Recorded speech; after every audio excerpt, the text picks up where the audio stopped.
আমরা লোকালে এমপিকে কল করছে, হ্যাঁ, তো আমরা কন্ট্রোল রুমের থেকে আমরা আইলাম, আইয়া দেখি তারা মদ মাংস লইয়া গাড়ির ভিতরে মদ মস্তি করতেছে। মহিলা একটা আছে, আর 2-3 জন পুলিশ আছে, আর এই পুরুষ লোক। তো এটি সবাই মানে বৃষ্টি অবস্থায় আসলো। আমরা কি করতেছিল আপনারা এসে কি দেখলেন?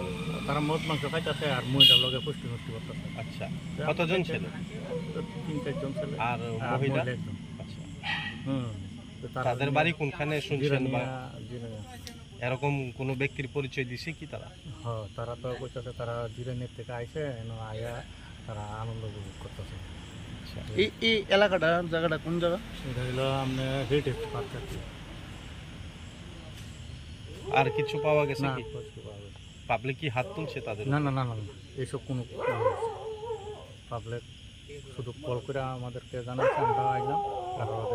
আচ্ছা, যাদেরকে গাড়ির মধ্যে অসংলগ্ন অবস্থায় দেখলেন এর মধ্যে কারোর নাম জানেন কি? না না, তাদের কেউ নাম জানি না। ওখানে মহিলাদেরকে আমরা গাড়ির সামনে বেশি একটা ছাড়াইবো, ছাড়াইলে সবের নাম জেনে নিব। Thank you.